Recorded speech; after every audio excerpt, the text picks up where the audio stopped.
A very good afternoon to all of you. आज हम civics का फर्स्ट चैप्टर इंडियन कॉन्स्टिट्यूशन के बारे में बात करेंगे। ये हमारा सेकंड वीडियो है। यहाँ हम देखेंगे इंडियन कॉन्स्टिट्यूशन के जो मुख्य लक्षण हैं वो क्या हैं, क्यों हमने अपना भारतीय संविधान बनाया था। तो सबसे पहले देखेंगे आप कि जो किसी एक व्यक्ति ने इस कॉन्स्टिट्यूशन को नहीं बनाया था, बल्कि इसमें लगभग 300 लोग जो थे उनकी एक कमेटी बनी थी जो 1946 में गठित की गई थी। संविधान सभा के सदस्य कितने थे? 300 सदस्य थे। ये आपको याद करना होगा।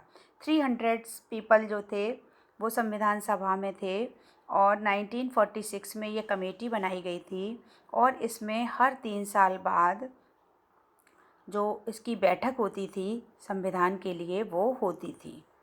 और देखिए आगे एक पिक्चर दिखाई दे रही है आपको।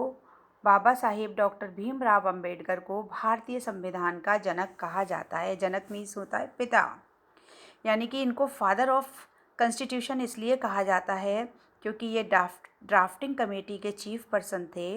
इनका विश्वास था कि संविधान सभा में उनकी हिस्सेदारी से अनुसूचित जातियों को संविधान के प्रारूप में कुछ सुरक्षात्मक व्यवस्था मिली है।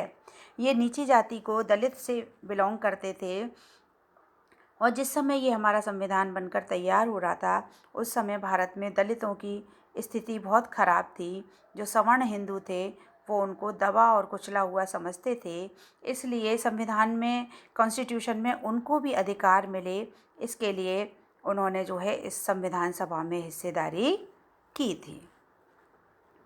अब ये जो मीटिंग थी वो होती रहती थी। अब ये जो संविधान सभा के लोग थे इनकी जिम्मेदारी थी कि एक ऐसा संविधान बनाकर तैयार किया जाए जिसमें सभी जातियों को बराबर अधिकार मिलें। और उस समय तक पाकिस्तान का बंटवारा हो चुका था। जो कुछ रियासतें थीं जिसमें राजा राज्य करते थे वो भारत में उनका विलय नहीं हो पा रहा था। कैसे गरीबी दूर की जाए, कैसे आर्थिक सुधार किए जाएं और किस तरह से जो डाइवर्सिटी है उसको अपनाया जाए, किस तरह से गरीबी को दूर किया जाए, इसके लिए जो हमारी कॉन्स्टिट्यूशन कमेटी थी वो लगातार काम कर रही थी। और उसके बाद उन्होंने एक ऐसी कोशिश की, एक ऐसी पावरफुल डेमोक्रेटिक कंट्री के लिए एक ऐसा कॉन्स्टिट्यूशन बनाया जिसमें कुछ पॉइंट्स को लिया। जैसे फर्स्ट पॉइंट हम देखेंगे संघवाद, जिसको कहते हैं फेडरलिज्म। फेडरलिज्म मीन्स क्या होता है बच्चों? सिंगल गवर्नमेंट नहीं होती है, 2 और 3 टाइप्स ऑफ गवर्नमेंट, है ना। मेन गवर्नमेंट इन दिल्ली, अब जो आपकी दिल्ली में है वो आपकी क्या है? सेंट्रल लेवल की गवर्नमेंट है और स्टेट लेवल पर अलग गवर्नमेंट है और लोकल बॉडीज़ में पंचायती राज व्यवस्था है। तो संघवाद में क्या हो गया? हमारा फेडरलिज्म हो गया। जो सरकार है वो सिंगल गवर्नमेंट नहीं होगी बल्कि सेंट्रल लेवल पर भी होगी, स्टेट लेवल पर भी होगी और लोकल बॉडीज़ में पंचायती राज व्यवस्था काम करेगी। तो ये आपका हो गया संघवाद, जिसको फेडरलिज्म कहेंगे। आगे देखिए नेक्स्ट पॉइंट आपका देते हैं संसदीय शासन पद्धति। अब जो है संसदीय शासन पद्धति हमें क्या बताती है? वोटिंग राइट्स देती है। जितने भी हमारे यहाँ जो सिटीजन्स हैं 18 अबव, 18 साल से ऊपर आयु वाले जितने भी लोग हैं उनको वोटिंग राइट्स जो है देती है। ये जो है एक ऐसा इंडियन जो कॉन्स्टिट्यूशन है उसमें इसको यूज़ इसलिए किया गया, भारत में रहने वाला चाहे अमीर हो या गरीब हो सभी को वोटिंग राइट मिलेगा। तो उसके लिए 18 साल की उम्र जिसकी होगी उसे वोटिंग राइट मिलेगा। और फिर कितनी भी उम्र होगी इसमें जो है डिफरेंस नहीं किया गया है कि छोटे लोगों को वोट देने का राइट नहीं है, बड़ों को है। इसलिए राइट टू इक्वलिटी के तहत सबको जो है वोटिंग राइट मिला है। नेक्स्ट है हमारा जो पावर है उसको डिवीज़न किया गया है, डिवाइड करके विधायिका, कार्यपालिका और न्यायपालिका में डिवीज़न किया गया है। यहाँ पर लेजिस्लेटिव, जुडिशरी, इनमें जो है ये सरकार काम करेगी। और अब आपसे पूछा जा सकता है विधायिका, कार्यपालिका, न्यायपालिका हमारे लिए कैसे काम करेंगी? तो विधायिका हमारे लिए कानून बनाएगी, कार्यपालिका उसे लागू करेगी और न्यायपालिका जो इन कानूनों को का दुरुपयोग करेंगे उन्हें दंड देने का, उसको पनिशमेंट देने का भी काम करेगी। ये हमारी शक्तियों का बंटवारा किया गया है। आगे देखिए, हमारा जो इंडियन कॉन्स्टिट्यूशन है उसमें हमें कुछ राइट्स भी मिले हैं।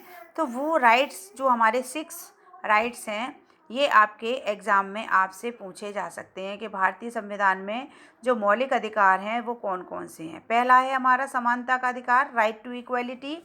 सभी लोग समान हैं। भारत में रहने वाले किसी भी जाति के लोग होंगे, उनको समान अधिकार भारतीय संविधान में मिले हैं। नंबर 2, स्वतंत्रता का अधिकार। स्वतंत्रता का अधिकार, कहीं भी भाषण देने की स्वतंत्रता, संगठन बनाने की स्वतंत्रता, कहीं भी भारत में आने जाने की स्वतंत्रता, और किसी भी स्कूल में पढ़ाई करने की या कारोबार करने की, व्यवसाय करने की हमें स्वतंत्रता है।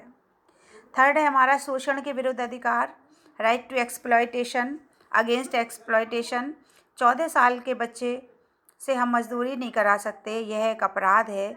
इसके विरुद्ध जो है एक अधिकार बनाया गया है। धार्मिक स्वतंत्रता का अधिकार, भारत में आपने देखा है विभिन्न धर्मों के लोग रहते हैं, पूरी तरह से फ्री हैं अपने अपने जो रिलीजन है उसको अपनाने के लिए और उसका प्रचार प्रसार करने के लिए।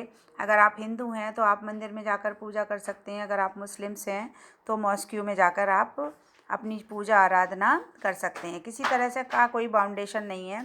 सांस्कृतिक और शैक्षणिक अधिकार, यहाँ पर जो जितने भी रिलीजन और लैंग्वेज से रिलेटेड जो लोग हैं वो अपनी जो संस्कृति है, अपनी जो सिविलाइजेशन है उसका वो ध्यान रख सकते हैं। इसी के साथ एजुकेशनल राइट्स भी है, किसी भी विद्यालय में जाकर वो पढ़ाई कर सकते हैं, किसी भी यूनिवर्सिटी में वो जाकर पढ़ सकते हैं। लास्ट है संवैधानिक उपचारों का अधिकार। अगर इन मौलिक अधिकारों को किसी तरह से कोई इनका मिसयूज़ करता है तो गवर्नमेंट उसको पनिश करने का राइट भी दे सकती है। नेक्स्ट है धर्मनिरपेक्षता, जिसे सेक्युलरिज्म कहते हैं। यहाँ सभी धर्मों को एक समान माना गया है, ना कोई धर्म छोटा है ना कोई बड़ा है। तो सारे धर्म एक बराबर हैं, हिंदू, मुस्लिम, सिख, ईसाई, पारसी।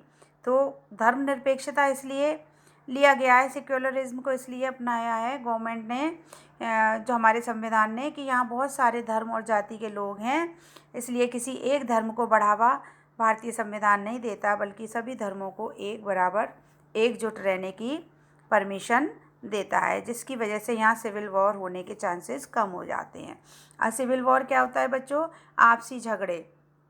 जब 2 जातियाँ मिलकर आपसी झगड़े करती हैं, उन्हें गृह युद्ध कहते हैं। तो वो गृह युद्ध जब होता है जब किसी एक जाति या एक धर्म को ऊंचा माना जाता है और दूसरे धर्मों को नीचा माना जाता है। इसका एग्जाम्पल जब आप 10th क्लास में आएंगे तो श्रीलंका में देखने को आपको मिलेगा। यहाँ आपका ये चैप्टर फिनिश होता है।